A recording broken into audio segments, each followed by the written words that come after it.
بسم اللہ الرحمن الرحیم۔ آج میں آپ کے سامنے سورہ آل عمران کا رکوع نمبر 13 اور دوسرے پارے کا تیسرا رکوع انشاءاللہ آپ کے سامنے میں پیش کروں گا، اور حسب معمول سب سے پہلے اس کا لفظی ترجمہ مختصر گرامر کے ساتھ اور پھر اس کی تفسیر ہوگی انشاءاللہ۔ اعوذ باللہ من الشیطان الرجیم، بسم اللہ الرحمن الرحیم۔ وَإِذْ غَدَوْتَ مِنْ أَهْلِكَ تُبَوِّئُ الْمُؤْمِنِينَ مَقَاعِدَ لِلْقِتَالِ۔ وَإِذْ اور جب، غدوتا غدا یغدو نصر ینصرو کی طرح صبح نکلنا، وَإِذْ غَدَوْتَ جب آپ صبح کے وقت نکلے، من أَهْلِكَ اپنے اہل سے، یعنی اپنے گھر والوں کو چھوڑ کر آپ صبح جب آپ نکلے، کیا کرنے نکلے؟ تُبَوِّئُ الْمُؤْمِنِينَ بَوَّأَ يُبَوِّئُ تَبْوِئَةً، سبح یسبح تسبیحاً کی طرح، اس کا معنی ہوتا ہے ٹھکانہ دینا، اور یہ لفظ پہلے بھی گزر چکا ہے۔ وَلَقَدْ بَوَّأْنَا بَنِي إِسْرَائِيل، ہم نے بنی اسرائیل کو ٹھکانہ دیا۔ تو آپ ٹھکانہ دے رہے تھے مومنین کو، مقاعدہ، مقعد کہتے ہیں بیٹھنے کی جگہ، قعدہ سے نکلا ہے یہ، للقتال، قتال کے لیے۔ کیا مطلب؟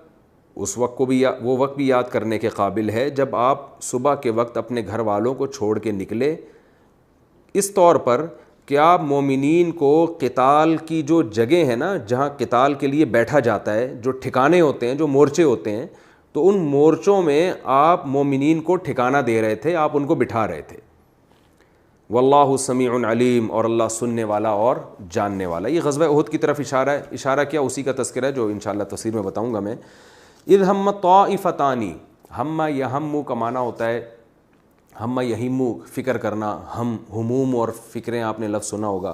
اذ ہم طائفتان، طائفہ جماعت کو کہتے ہیں جب دو جماعتیں ارادہ کر رہی تھیں، منکم تم میں سے، یعنی اے مسلمانوں تم میں سے دو فریق ارادہ کر رہے تھے، ان تفشلا کہ وہ ان کے حوصلے پست ہو جائیں، فشل یفشلو یعنی ان کے ہمت ہار جائیں، وہ فشل یفشلو کا معنی ہوتا ہے ہمت ہار جانا۔ جب وہ ہمت ہارنے کا ارادہ کر رہے تھے، یعنی واپس جانے کا ارادہ کر رہے تھے، واللہ ولیہما جبکہ اللہ ان دونوں جماعتوں کا دوست ہے، وعلی اللہ اور بے شک اللہ تعالیٰ پر، فلیتوکل چاہیے کہ توکل کریں، المؤمنون ایمان والے۔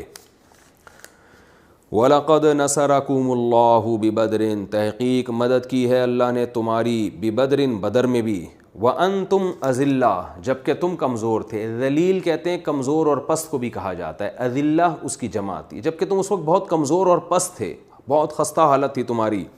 فَاتَّقُوا اللَّهَ پس اللہ سے ڈرو، لَعَلَّكُمْ تَشْكُرُونَ شاید کہ تم شکر ادا کر لو، شکر گزار بن جاؤ۔ اذ تقول للمؤمنین جب اے نبی، تقول آپ کہہ رہے تھے، یعنی یہ بدر کی طرف اشارہ ہے، جب آپ مومنین کو بدر میں کہہ رہے تھے، الن یکفیکم، الن یکفیکم، آ کا معنی کیا، لن یکفیا، لن کا معنی ہرگز نہیں، یکفیا کا معنی کافی ہونا، کم کا معنی تم، کیا ہرگز یہ بات تمہیں کافی نہیں ہے، ان یمدکم کہ مدد کرے تمہاری، امد یمد امدادن کئی دفعہ آ چکا ہے، کیا تمہیں یہ بات کافی نہیں ہو جائے گی کہ تمہارا رب مدد کرے تمہاری، ربکم یعنی تمہارا رب مدد کرے، بثلاثۃ آلاف، ثلاثہ تین کو کہتے ہیں، آلاف الف کی جمع ہے، الف کہتے ہیں ہزار کو، آلاف ہزاروں، تو بثلاثۃ آلاف 3000، یعنی اس وقت کو یاد کرو جب اے نبی آپ مومنین سے کہہ رہے تھے، لن یکفیکم کیا کافی نہیں ہے تمہارے لیے، ان یمدکم ربکم بثلاثۃ آلاف من الملائکہ کہ تمہارا رب تمہاری مدد کرے 3000 فرشتوں کے ذریعے، منزلین جو آسمان سے نازل کیے جائیں گے، انزل ینزل انزالا نازل کرنا، منزل پیسو وائس ہے جس کو نازل کیا جائے، منزلین اس کی جمع، بلا کیوں نہیں، ان تصبروا اگر تم صبر کرو گے، وتتقوا اور تقوی اختیار کرو گے، ویأتوکم اور آ جائیں گے وہ، اتی عطا یاتی یاتیون تھا اصل میں، ویأتو اور آ جائیں گے وہ یعنی وہ دشمن جو ہیں، من فورہم ھذا ان کے اسی فور، فور اردو میں نہیں ہوتا فوراً، فور کا معنی کھولنا بھی ہوتا ہے، فوراً کسی کام کا بھی ہوتا ہے، تو اس کا جو سادہ ترجمہ کیا جاتا ہے من فورہم ھذا دشمن اپنے اسی دم آ جائے، اسی ٹائم اگر آ جائے، تو کیا ہوگا؟ یمددکم ربکم، تمہارا رب مدد کرے گا تمہاری، بخمسۃ آلاف من الملائکہ، 5000 فرشتوں کے ذریعے۔ خمسہ کا معنی 5، مسومین جو نشان زدہ ہوں گے، نشان زدہ کا مطلب مخصوص ڈریسنگ ہوگی، مخصوص لباس ہوگا ان کا۔ وما جعلہ اللہ، اور نہیں بنایا ہو اس چیز کو، یعنی یہ جو اللہ تمہیں بتا رہا ہے کہ 3000 فرشتے کیا بلکہ 5000 فرشتے بھیجوں گا، تو اس بات کو نہیں بناتا اللہ الا مگر بشرا لکم، تمہارے لیے خوشخبری، یہ تمہاری تسلی کے لیے اللہ یہ باتیں تم سے کر رہا ہے، وَلِتَطْمَئِنَّ، اور تاکہ مطمئن ہو جائیں، قلوبکم، تمہارے دل، بھی اس خوشخبری کے ذریعے۔ یعنی اللہ کو آسمان سے فرشتے اتارنے کی ضرورت نہیں ہے، لیکن انسان کی نیچر ہے کہ ایسی باتوں سے اس کو تسلی ملتی ہے، تو اللہ اس تسلی کو، اس بات کو کہ آسمان سے فرشتے اتارے گا، صرف تمہاری تسلی کے لیے کہہ رہا ہے، اور تاکہ تمہارے دلوں کو اور اطمینان ہو جائے کہ اللہ نے خالی خلی وعدے نہیں کیے، بلکہ عملی طور پر بھی اللہ فرشتوں کے ذریعے ہماری مدد کرے گا۔ لیکن حقیقت کیا ہے؟ ومن نصر، اور نہیں ہے مدد، الا من عند اللہ، مگر اللہ کی طرف سے، العزیز جو زبردست غالب ہے، الحکیم جو حکمت والا ہے۔ یعنی فرشتوں کی مدد کی ضرورت ہے نہیں، اصل تو اللہ کی طرف سے مدد کافی ہے، بس وہ اس کے ارادے کا نام ہے، اس کا ارادہ کن جو ہے وہ سب کچھ کرنے کے لیے کافی ہے۔ لیقطع، اور یہ سب کچھ اللہ نے کیوں کیا؟ بدر میں تمہاری مدد کیوں کی؟ لیقطع طرفا، تاکہ اللہ کاٹ ڈالے، قطع یقطع کا معنی کاٹ ڈالنا، طرفا من الذین کفروا، ایک جماعت کو کافروں کی طرف، ایک سائیڈ اور ایک جماعت، ایک گروہ، ان سب کو طرف کا لفظ کہا جاتا ہے۔ ہم کہتے ہیں نا ایک طرف ہو جاؤ، یعنی ایک سائیڈ پہ ہو جاؤ، تو ایک جماعت جو دوسروں سے ممتاز اور الگ ہو اس کو بھی طرف کہا جائے گا، تاکہ اللہ ان میں سے ایک جماعت کو کاٹ ڈالے، جیسے کہ بدر میں 70 افراد قتل ہو گئے تھے۔ او یکبتہم، یا اللہ ان کو رسوا کر دے، شکست دے دے، فینقلبوا خائبین، تاکہ یہ خائب و خاسر ہو کر واپس لوٹیں۔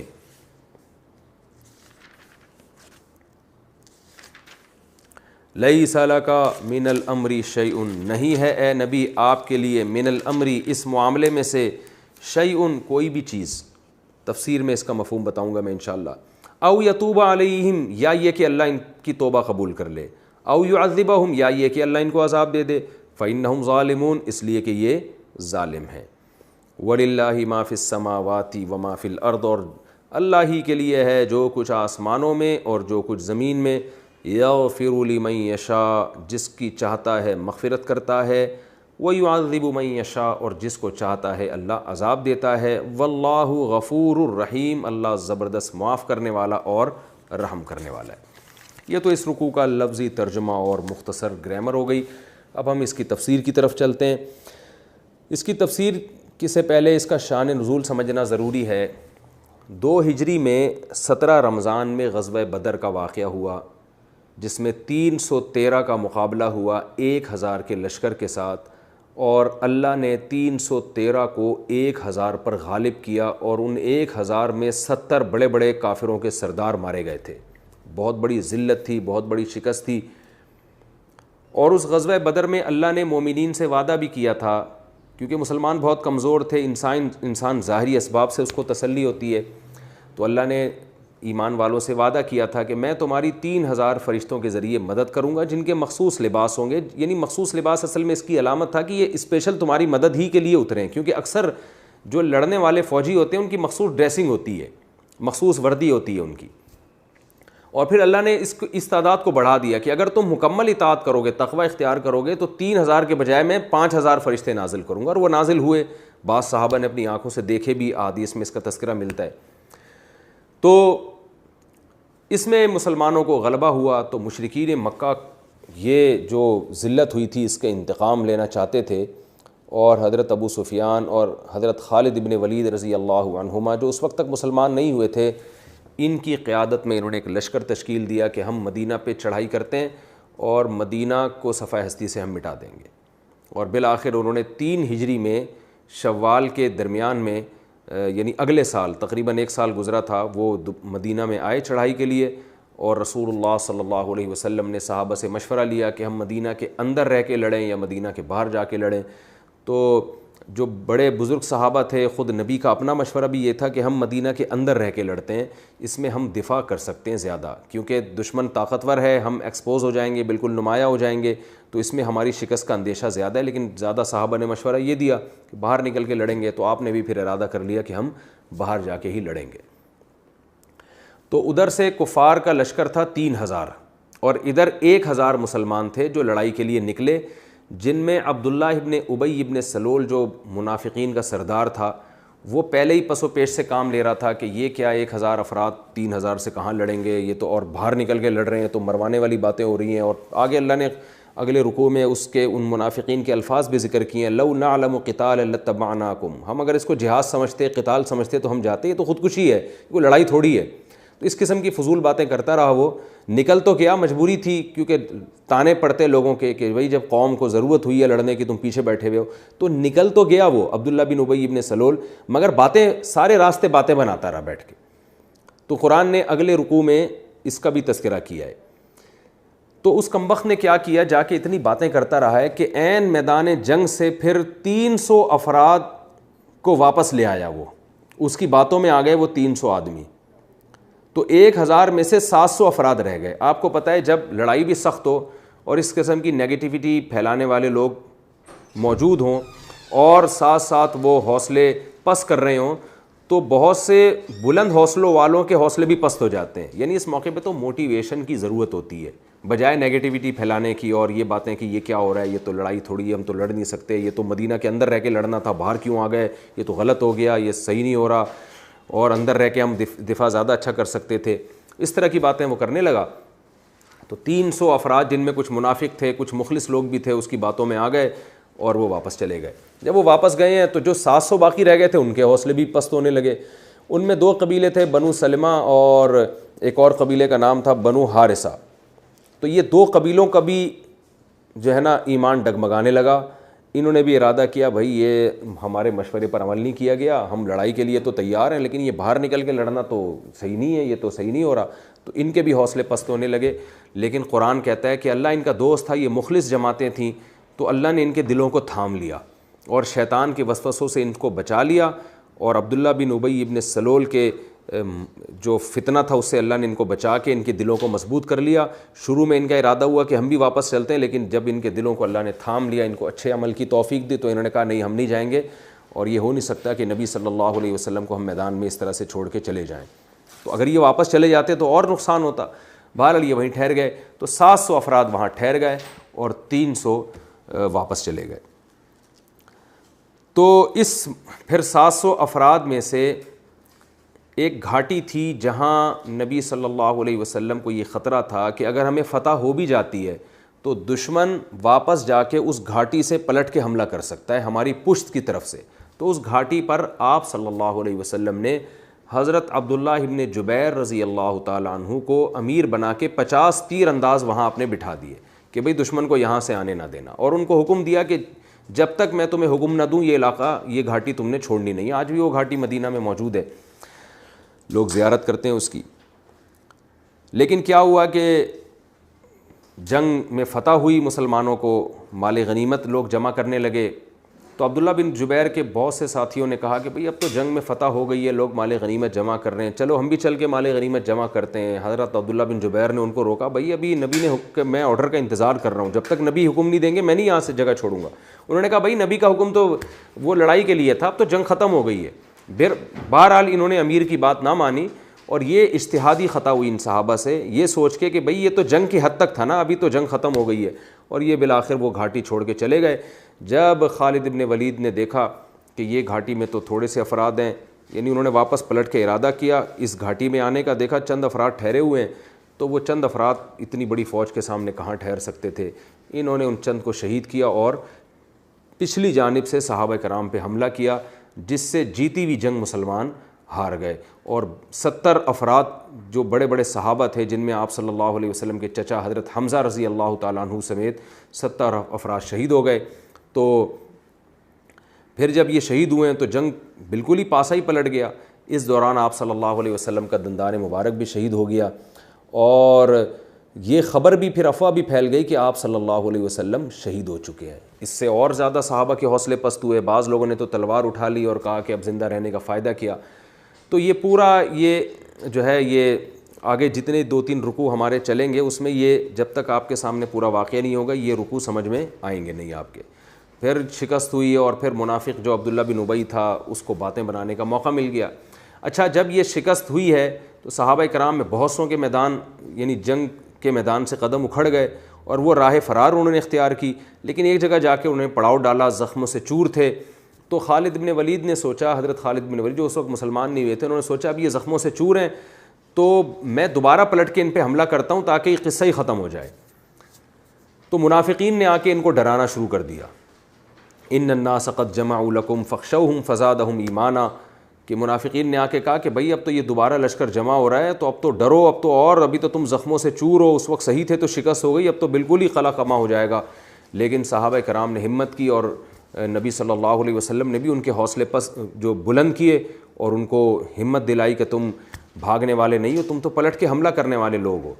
تو صحابہ نے دوبارہ ہمت کی اور جب وہ دوبارہ کھڑے ہوئے ہیں تو خالد بن ولید خوفزدہ ہو گئے کہ بھئی یہ تو شکست کھانے کے بعد بھی ان کے حوصلے پس نہیں ہوئے ہیں اور اتنے زخموں سے چور ہو کے بھی دوبارہ لڑائی کے لیے تیار ہیں. تو ایسا نہ ہو کہ دوبارہ جو ہمیں وقتی طور پر فتح ملی ہے کہیں یہ دوبارہ شکست میں تبدیل نہ ہو جائے. اور ان کے حوصلوں کو دیکھ کر وہ وہاں سے فرار ہو گئے. تو اللہ نے پھر صحابہ کی تعریف کی, بتایا کہ تم سے امیر کی نافرمانی ہوئی ہے جس کی وجہ سے شکست ہوئی ہے, اور پھر اللہ نے تمہاری اس خطا کو معاف کیا, اور تمہاری یہ فضیلت ہے کہ تم زخموں سے چور ہو کر بھی اللہ کی نبی کی دعوت پر تم نے دوبارہ لبیک کہا. تو یہ 2-3 رکوع میں یہی تذکرہ چلے گا. تو یہ ایک مختصر سا خاکہ میں نے آپ کے سامنے غزوہ احد کا پیش کیا ہے. تو غزوہ احد کی ابتدا یہاں سے ہوتی ہے. اللہ فرماتے ہیں وَإِذْ غَدَوْتَ مِنْ أَهْلِكَ تُبَوِّئُ الْمُؤْمِنِينَ مَقَاعِدَ لِلْقِتَالِ, اس وقت کو یاد کرو. اچھا اس میں منافقین نے پھر باتیں بہت بنائیں کہ دیکھو ہمارے مشورے پر عمل کر لیتے تو اتنے لوگ قتل نہ ہوتے. تو اللہ نے یہاں نبی کو اور صحابہ کو یہ بھی بتایا کہ آپ مشورہ کیا کریں, اس کے بعد جو فیصلہ ہوتا ہے تو اس فیصلے میں فائدہ ہو یا نقصان ہو یہ نہ دیکھیں. تو اگر اس میں شکست بھی ہوئی ہے تو اس میں بھی آپ کا فائدہ ہے.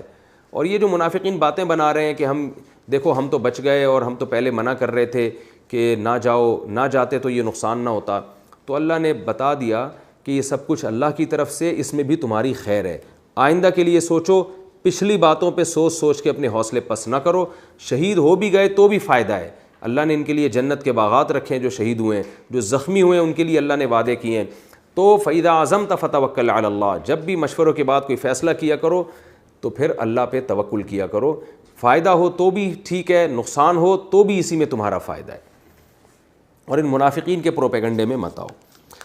اب ہم اس رکوع کی تفسیر شروع کرتے ہیں. وَإِذْ غَدَوْتَ مِنْ أَهْلِكَ تُبَوِّئُ الْمُؤْمِنِينَ مَقَاعِدَ لِلْقِتَالِ, اے نبی اس وقت کو یاد کریں جب آپ صبح کے وقت نکلے اپنے گھر والوں کو چھوڑ کر, مومنین کو قتال کے ٹھکانوں میں آپ بٹھا رہے تھے. جیسے کوئی فوجی کمانڈر ہوتا ہے اپنے فوجیوں کی تشکیل کر رہا ہوتا ہے, ان کو ٹھکانے سمجھا رہا ہوتا ہے, بھئی یہاں بیٹھو یہاں بیٹھو, اور ان کو مورچہ بندی جسے کہتے ہیں.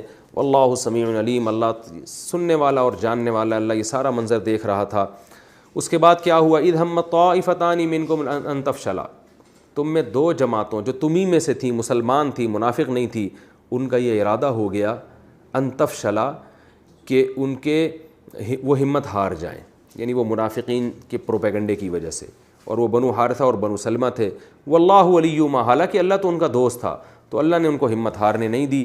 وعلی اللہ فلیتوکل المؤمنون, اور مومنین کو چاہیے کہ اللہ پر توکل کریں. جب اللہ کے حکم پہ یہاں پر آئے ہیں تو فائدہ اور نقصان اللہ کے ہاتھ میں ہے. آگے اللہ فرما رہے ہیں کہ دیکھو غزوہ احد میں تمہیں وقتی شکست ہوئی, لیکن یہ ہمیشہ نہیں ہوئی ہے. وَلَقَدْ نَصَرَكُمُ اللَّهُ بِبَدْرٍ, اللہ تمہاری مدد کر چکا ہے بدر میں. وَأَنْتُمْ أَذِلَّةٌ, تم بہت کمزور تھے, اس سے بھی زیادہ کمزور تھے جتنے اب ہو. فَاتَّقُوا اللَّهَ, لہٰذا اللہ سے ڈرو. لَعَلَّكُمْ تَشْكُرُونَ, تاکہ تم شکر گزار بن جاؤ. اور غزوہ بدر کی اللہ نے یاد دلائی غزوہ احد میں. اِذْ تَقُولُ لِلْمُؤْمِنِينَ, بدر میں آپ مومنین سے کہہ رہے تھے أَلَنْ يَكْفِيَكُمْ أَنْ يُمِدَّكُمْ رَبُّكُمْ بِثَلَاثَةِ آلَافٍ مِّنَ الْمَلَائِكَةِ مُنزَلِينَ, اے مسلمانوں کیا تم یہ نہیں چاہتے, کیا تمہارے لیے اتنا کافی نہیں ہے کہ تمہارا رب 3000 فرشتوں کے ذریعے تمہاری مدد کرے جو آسمان سے نازل ہو؟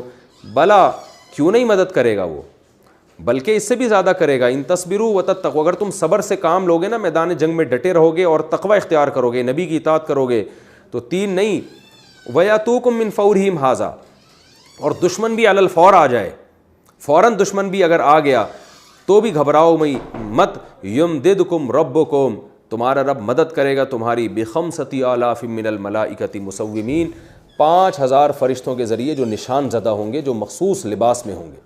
ہوا یہ تھا کہ بدر میں صحابہ کو اطلاع ملی کہ یہ جو لشکر ہے نا جو لڑنے کے لیے آیا ہے 1000 کا، اس کی مدد مکہ سے اس کی کو کمک بھی مل رہی ہے. تو صحابہ اور پریشان ہو گئے. تو اللہ نے فرمایا گھبراؤ مت، ان کی مدد اگر مشرکین مکہ کے ذریعے ہو رہی ہے اور مزید لشکر آ رہا ہے تو ہم تمہاری مدد بھی فرشتوں کے ذریعے کریں گے. وما جعلہ اللہ الا بشریٰ لکم، اور اللہ نے یہ جو تمہیں خوشخبری دی تھی نا کہ فرشتے آئیں گے، تو یہ تو اللہ نے صرف ایک تمہارے لیے خوشخبری بنائی ہے. وَلِتَطْمَئِنَّ قُلُوبُكُمْ بھی، اور تاکہ تمہارے دل ظاہری طور پر بھی مطمئن ہو جائیں. انسان اسباب کا بیچارہ وہ اسباب پر بھروسہ زیادہ کرتا ہے، ایک اس کی نیچر ہے کہ وہ جب تک دیکھ نہیں لیتا تو زیادہ اطمینان نہیں ہوتا. تو اللہ کو تمہارے ایمان پر بھی اطمینان ہے، لیکن اللہ کو پتہ ہے کہ جب تم اپنی آنکھوں سے فرشتے دیکھو گے اور اللہ کے وعدے سنو گے تو اور اطمینان ہو جائے گا. لیکن حقیقت میں اللہ کو ان سب چیزوں کی ضرورت نہیں ہے. کیوں؟ وَمَن نَّصْرُ إِلَّا مِنْ عِندِ اللَّهِ، حقیقی مدد تو اللہ کی طرف سے ہوتی ہے. العزیز، جو ہر چیز پر غالب ہے، الحکیم، اور حکمت والا ہے. اور اللہ نے یہ سب کچھ کیوں کیا تھا بدر میں؟ لِيَقْطَعَ طَرَفًا مِّنَ الَّذِينَ كَفَرُوا، تاکہ کافروں کی ایک جماعت کو جڑ سے اکھاڑ دے. جیسے کہ 70 ان کے بڑے بڑے سردار ابو جہل جیسے لوگ قتل ہو گئے اس میں. او یکبتہم، یا اللہ ان کو رسوا کر دے، شکست دے دے، جیسے کہ باقیوں کو شکست ہوئی. فینقلبوا خائبین، اور وہ واپس لوٹیں رسوا ہو کر. یہ سب کچھ اللہ نے اس لیے کیا اور اللہ نے اپنا وعدہ پورا کیا. لیس لک من الامر شیء، اے نبی آپ کے لیے اس معاملے میں کچھ بھی نہیں ہے. او یتوب علیہم، الا یہ کہ اللہ ان کی توبہ قبول کر لے، یا اللہ ان کو عذاب دے دے اس لیے کہ ظالم. اس کا مطلب یہ ہے اس آیت کا کہ غزوہ احد میں آپ صلی اللہ علیہ وسلم کے جب دندان مبارک شہید کیے گئے تو آپ نے فرمایا وہ قوم کیسے فلاح پا سکتی ہے جو اپنے پیغمبر کے ساتھ یہ کچھ کرے. اور اسی طرح یہ بھی بعض احادیث میں ہے کہ آپ نے رعل اور زکوان قبیلہ جو مسلمانوں پہ بڑا ظلم کر رہے تھے ان کے نام لے لے کے آپ نے بد دعا کرنا شروع کی. اور بعض احادیث میں آتا ہے کہ 1 مہینے تک آپ نے فجر میں قنوت نازلہ پڑھی ہے کہ جو مسلمان قیدی تھے مشرکین مکہ کے پاس جن پر ظلم ہو رہا تھا تو ان ظالموں کے خلاف آپ نے بد دعا کی. اور بھی روایات ہیں اس میں بہت ساری کہ مخصوص کافروں کا نام لے کر آپ نے بد دعا کی. لیکن یہ وہ کافر تھے کہ اللہ کے علم میں یہ بات تھی کہ یہ بعد میں مسلمان ہو جائیں گے، تو اس لیے اللہ نے اس بات کو پسند نہ کیا.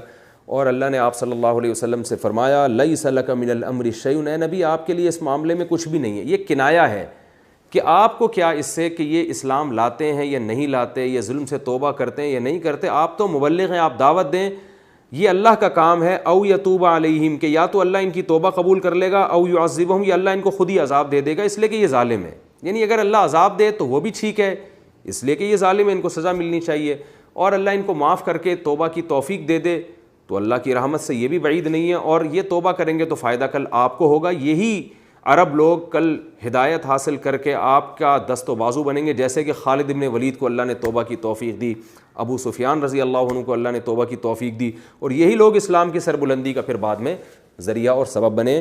تو اللہ نے آپ صلی اللہ علیہ وسلم کو بد دعا سے روک دیا. اسی وجہ سے علماء کہتے ہیں کہ امام شافعی کے ہاں تو فجر کی نماز میں ہمیشہ قنوت نازلہ پڑھی جاتی ہے.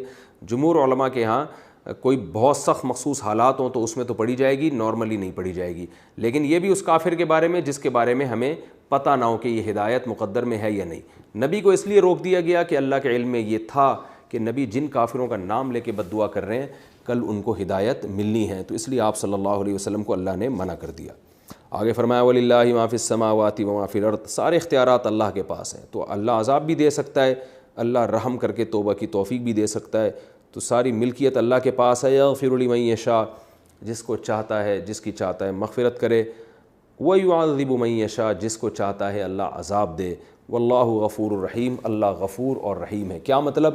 ان میں زیادہ کو ہدایت کی توفیق ملے گی کیونکہ اللہ کی رحمت اللہ کے غصے پر غالب ہے. اور حقیقت میں بھی ایسا ہی ہوا. اکثر مشرکین پھر اس بعد میں فتح مکہ کے موقع پر ایمان لے آئے تھے. یہ تو اس رکوع کا کی میں نے ذرا تفسیر پیش کی آپ کے سامنے. ترجمہ ہو گیا، اس کی تفسیر ہو گئی، اس میں ہمیں علمی نکات کیا ملتے ہیں؟ پہلی بات یہ کہ ہمیں جہاد کی فضیلت پتہ چلتی ہے۔ دیکھیے آپ صلی اللہ علیہ وسلم رہبان باللیل تھے، راتوں کو عبادت کیا کرتے تھے، لیکن اللہ آپ صلی اللہ علیہ وسلم کے میدان جنگ میں اپنی فوج کو تشکیل دینے کے واقعے کو بھی بہت اہمیت سے بیان کر رہے ہیں، بلکہ رکوع شروع اسی سے ہو رہا ہے۔ وَإِذْ غَدَوْتَ مِنْ أَهْلِكَ، جب آپ اپنے اہل و عیال کو چھوڑ کر میدان جنگ میں نکلے اور مسلمانوں کو ٹھکانہ دے رہے تھے، مومنین کو بتا رہے تھے تم یہاں بیٹھو۔ تو یہی ایک بہترین کامیاب کمانڈر کی ایک صلاحیت ہوتی ہے کہ وہ جنگ میں اپنے میدان جنگ میں اپنے فوجیوں کی تشکیل کرتا ہے کہ کہاں کہاں سے حملہ ہو سکتا ہے، کہاں کہاں سے ہم نے حملہ کرنا ہے۔ تو اللہ کو پیغمبر کا یہ عمل اتنا محبوب تھا کہ اللہ نے اس کا قرآن میں خصوصیت کے ساتھ تذکرہ کیا۔ دوسری علمی نکتے کی بات ہمیں پتہ چلتی ہے کہ اہل اسلام کے دو قبیلے ایسے تھے جن کے میدان جنگ میں قدم اکھڑنے والے تھے، وہ منافقوں کے پروپیگنڈے سے متاثر ہو رہے تھے، لیکن اللہ کیا کہتا ہے؟ اللہ ان کا دوست تھا تو اللہ نے ان کے دلوں کو تھام لیا اور ان کو میدان میں جمع رہنے کی توفیق عطا فرمائی۔ اس سے ہمیں پتہ چلتا ہے کہ اگر آپ نیک عمل کرتے ہیں تو کبھی اگر آزمائش آتی بھی ہے تو اللہ کی مدد شامل حال ہوتی ہے اور اللہ شیطان کے وار سے انسان کو بچا لیتے ہیں۔ تو چونکہ یہ مخلص صحابہ تھے تو لیکن وقتی طور پر منافقین کے پروپیگنڈے میں آ گئے، تو اب یہاں اللہ نے مدد کی۔ اللہ نے کہا میں ان منافقین کا پروپیگنڈا ان لوگوں پہ نہیں چلنے دوں گا، کیونکہ یہ میرے لوگ ہیں، ان میں بہت سو نے بدر میں قربانیاں دی ہیں، بہت سو نے نبی کا مشکل وقت میں ساتھ دیا ہے، تو آج اگر ان کے قدم لڑکھڑا بھی رہے ہیں تو میں ان کے قدموں کو مضبوطی سے جما لوں گا۔ اس کی بالکل وہی مثال ہے جیسے قرآن مجید میں آتا ہے موسیٰ علیہ السلام کی والدہ کے بارے میں کہ جب فرعونیوں نے حضرت موسیٰ کو صندوق سے نکالا تو قرآن کہتا ہے انکادت لتبدی بہ وَأَصْبَحَ فُؤَادُ أُمِّ مُوسَىٰ فارغا، حضرت موسیٰ کی ماں کا دل تو صبر سے ختم ہو چکا تھا، قریب تھا کہ وہ جا کے بول دیتی یہ میرا بچہ ہے، اور ظاہر ہے جب پتہ چل جاتا فرعونیوں کو کہ یہ بنی اسرائیل کا بچہ تو وہ جان سے مار دیتے۔ لیکن قرآن کیا کہہ رہا ہے؟ لولا ربطنا علی قلبہا، لیکن ہم نے موسیٰ کی ماں کے دل کو تھام لیا۔ تو چونکہ وہ نیک تھیں، پرہیزگار تھیں، تو اس موقع پر بے صبری ہونے والی تھی، لیکن اللہ نے ان کو صبر کی توفیق دے دی۔ تو اس سے پتہ چلتا ہے بھائی اگر ہم نیک اعمال اختیار کرتے ہیں تو کبھی اگر شیطان ہم پہ حملہ کر بھی دیتا ہے تو اللہ ہمیں ہمارے حوالے نہیں کرتے، پھر اس شیطان کے حملے کو خود ہی اللہ تعالیٰ اس کو ناکام بنا دیتے ہیں۔ تو نیک اعمال سے نیکیوں کی توفیق ملتی ہے اور برائیوں سے مزید برائیوں کی توفیق ملتی ہے۔ تو یہ بھی ہمیں علمی نکتے کی بات پتہ چلی۔ تیسری بات ہمیں یہ پتہ چلی کہ مشکل وقت میں جو حوصلے پست کرنے والے لوگ ہوتے ہیں وہ منافق ہوتے ہیں۔ جب بھی کوئی قوم پہ، کسی مخصوص قوم پہ، مخصوص قبیلے پہ، مخصوص افراد پر مشکل وقت آئے تو اس میں ایسے لوگوں کی ضرورت ہوتی ہے جو آپ کو موٹیویٹ کریں۔ حوصلے پست کرنے والے لوگ، نیگیٹیوٹی پھیلانے والے لوگ، یہ نہ اللہ کو پسند ہے نہ اللہ کے رسول کو، تو ایسے لوگوں سے ہمیں ہوشیار رہنا چاہیے۔ اور یہ میدان جنگ میں نہیں بلکہ میدان جنگ کے علاوہ بھی بہت سارے مواقع ایسے آتے ہیں جہاں کچھ لوگ ہوتے ہیں بجائے حوصلہ بڑھانے کے آپ کو اور ڈرا ڈرا کے مار رہے ہوتے ہیں، وہ تو جو کام کرنا ہوتا ہے وہ بھی لوگ نہیں کر پاتے۔ حج کے موقع پہ دیکھا ہے کہ مشکلات آتی ہیں، مسائل آتے ہیں، تو وہاں بجائے موٹیویٹ کرنے کے لوگوں کو اور جو ہے وہ پریشان کر رہے ہوتے ہیں۔ یہ جو وبا پھیلی ہوئی ہے اس وقت دنیا میں، اس کی بھی ایک بہترین مثال ہے کہ بجائے لوگوں کے حوصلے بلند کرنے کے، لوگوں کو موٹیویٹ کرنے کے کہ بھئی اللہ کی طرف سے، اور اس میں ہمیں بس احتیاطی تدابیر اختیار کرنی چاہیے، باقی ہوگا وہی جو اللہ چاہے گا۔ لیکن کیا ہوتا ہے کہ کچھ لوگ پینک پھیلا رہے ہوتے ہیں، ڈرا رہے ہوتے ہیں، تو ایسے لوگ معاشرے میں ہمیشہ موجود ہوتے ہیں۔ غزوہ تبوک کے بارے میں بھی قرآن نے فرمایا کہ یہ منافق اچھا ہوا کہ آپ کے ساتھ نہیں گئے، کیونکہ اگر یہ آپ کے ساتھ غزوہ تبوک میں جاتے تو فیکم سماعون لہم، کچھ لوگ تم میں ایسے ہیں جو ان کی باتیں سنتے ہیں، ان کے پروپیگنڈے سے متاثر ہوں گے، اور وہ بجائے ان کے حوصلے بلند ہونے کے حوصلے پست ہو جائیں گے، کیونکہ سب کا ایمان ایک جیسا نہیں ہوتا۔ کچھ لوگ ایسے ہوتے ہیں جو الٹی باتیں سن کے متاثر ہوتے ہیں، وہ کسی کام کے نہیں رہتے۔ تو ایسے لوگوں سے ہمیں ہمیشہ ہوشیار رہنا چاہیے۔ آج بھی دیکھیں ملک میں بھی ایسے لوگ موجود ہیں جو ہمارے حوصلے پست کرتے رہتے ہیں، ہمارا جو ہے نا منفی چہرہ دنیا کو بھی اور ہمیں بھی دکھاتے رہتے ہیں۔ میں ایک دفعہ ایک ویڈیو دیکھی میں نے کہ ایک قاری صاحب جو ہیں یا ایک اسکول کے ٹیچر بچے کو بے تحاشا مار رہے تھے۔ کبھی قاریوں کی ویڈیو دکھائی جاتی ہے، کبھی اسکول کے ٹیچروں کی، اور دنیا میں ہر جگہ ظلم ہوتا ہے، لیکن آپ کا اپنا ہی میڈیا آپ کی منفی باتوں کو دنیا کے سامنے ہائی لائٹ کر رہا ہو، یہ تو بڑی ایک بری بات ہے. اس سے آپ کے ذہن میں اپنے ملک سے محبت ختم ہوتی ہے. آپ کہتے ہیں کہ یار ہم لوگ کیسے برے لوگ ہیں. آپ کو چاہیے آپ اپنے ملک کی پازیٹیو چیزوں کو بھی تو ہائی لائٹ کریں نا.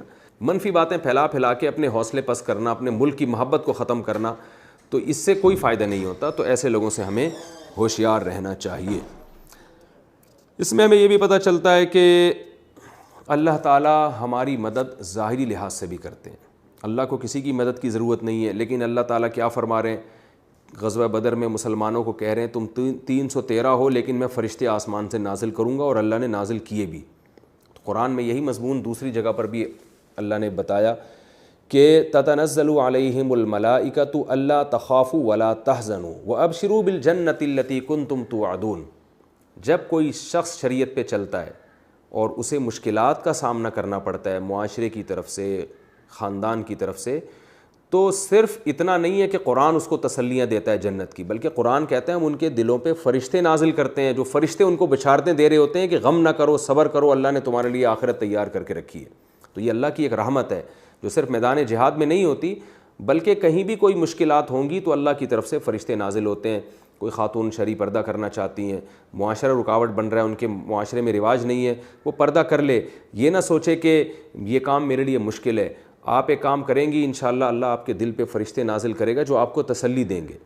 بہت سے لوگ گناہ چھوڑنا چاہتے ہیں, کلچر اجازت نہیں دیتا. آپ چھوڑ دیں گناہ کو. آج جتنا مشکل لگ رہا ہے گناہ چھوڑنا, جب چھوڑیں گے تو اتنا مشکل رہے گا نہیں. باقاعدہ فرشتے آپ کے دلوں پہ نازل ہو کے آپ کو تسلی دیں گے. تو کوئی بھی ایسی جرم جو معاشرہ آپ کو, جس میں معاشرہ آپ کو سپورٹ نہ کر رہا ہو, تو اس میں ہمیں گھبرانا نہیں چاہیے اور انتظار کرنا چاہیے کہ ہم جب اس برائی سے بچیں گے, معاشرے کے اگینسٹ چلیں گے, تو جتنا مشکل ہمیں وہ کام لگ رہا ہے پریکٹیکل لائف میں اتنا مشکل ہوگا نہیں. وہ پریکٹیکلی وہ اتنا مشکل ہوگا نہیں, بلکہ اللہ کی طرف سے باقاعدہ دل پہ فرشتے نازل ہو کر آپ کی انشاءاللہ مدد کریں گے اور آپ کو انشاءاللہ تسلیاں دیں گے. اور ہمیں یہ بھی پتہ چلا اس آیت سے, یہ بھی سبق ملتا ہے ہمیں کہ نبی صلی اللہ علیہ وسلم جو بد دعا کر رہے ہیں تو اللہ نے آپ پر پابندی لگا دی. تو ایک تو بد دعا کا جائز ہونا پتہ چلتا ہے. بعض لوگ جو یہ کہتے ہیں کہ نبی نے زندگی میں کسی کے لیے کبھی بھی بد دعا نہیں کی اور اسلام بد دعا کی اجازت ہی نہیں دیتا, ایسا نہیں ہے. یہاں بھی ثابت ہے بد دعا کرنا. حضرت موسیٰ علیہ السلام نے بھی فرعون کے خلاف بالآخر تنگ آ کر بد دعا کی تھی کہ ربنا انک آتیت فرعون وملأہ زینۃ واموالا فی الحیاۃ الدنیا. جب حضرت موسیٰ تنگ آ گئے تھے فرعون سے اور دیکھ رہے تھے کہ ظلم پہ ظلم کرتا چلا جا رہا ہے, تو حضرت موسیٰ نے بد دعا کے لیے ہاتھ اٹھائے تھے. حضرت موسیٰ نے بھی, حضرت ہارون نے بھی, کہ اللہ تو نے اس کو اتنے وسائل دیے, اب یہ تو اس کی وجہ سے اور بھی لوگ جہنم میں جا رہے ہیں, تو اس کو تباہ و برباد کر دے اور اب اس سے ہدایت کی توفیق ہی چھین لے. تو اللہ نے حضرت موسیٰ کی اس دعا کو قبول کیا اور ہارون علیہ السلام کی بھی. اور اس سے پتہ چلتا ہے کہ یہ عمل بھی جب شدید مجبوری ہو تو جائز ہے. ہاں بلا وجہ بد دعائیں دینا, یہ چھوٹی چھوٹی باتوں پہ بد دعائیں دینا, یہ بالکل غلط عمل ہے. لیکن نبی سے بد دعا دینا ثابت ہے. ہاں آپ کی رحمت بھی آپ کے غضب پہ غالب تھی. آپ صلی اللہ علیہ وسلم کا عام معمول نہیں تھا, ہمیشہ آپ نے برداشت کیا ہے. اور آپ صلی اللہ علیہ وسلم نے ظالموں کو بھی جب ان پر قوت اور قدرت حاصل ہوئی تو اکثر آپ نے معاف کیے. جیسے کہ مکہ جب فتح ہو گیا تو آپ نے سب کو معاف کر دیا تھا, سوائے چند مخصوص بہت ہی جو زیادہ جنہوں نے ظلم کیا اور جو ناسور بن چکے تھے ان کے قتل کا حکم دیا. عمومی آپ نے معافی کا اعلان کر دیا. تو اس لیے کبھی اگر کوئی شخص شدید متاثر ہو کر بد دعا کرتا ہے تو یہ عمل جائز ہے. ہاں بہتر نہیں ہے, بہتر یہی ہے کہ بد دعا نہ کی جائے. اور اس میں اللہ نے یہ بھی بتایا کہ کچھ لوگ ایسے ہوتے ہیں جن کی ہدایت کی توقع ہوتی ہے, تو ایسے لوگوں کے لیے بہرحال بد دعا کرنا بہتر نہیں ہے. فرعون سے تو مایوس ہو چکے تھے نا موسیٰ علیہ السلام, لیکن عام حالات میں حکم یہی ہے کہ اگر آپ کو کسی کے بارے میں یہ امید ہے کہ آج نہیں تو کل یہ دین پر آ سکتا ہے, تو اس کے لیے بہتر یہی ہے کہ بد دعا نہ کی جائے, جیسے کہ نبی صلی اللہ علیہ وسلم کو اللہ تعالیٰ نے بد دعا کرنے سے روک دیا. اللہ تعالیٰ سے دعا ہے کہ اللہ تعالیٰ سمجھنے کی, عمل کرنے کی توفیق عطا فرمائے. اگلے ایپیسوڈ میں انشاءاللہ ہم سورہ آل عمران کا رکوع نمبر 14 اور چوتھے پارے کا رکوع نمبر 5 پڑھیں گے. اللہ تعالیٰ سمجھنے کی, عمل کرنے کی توفیق عطا فرمائے. وما علینا الا البلاغ.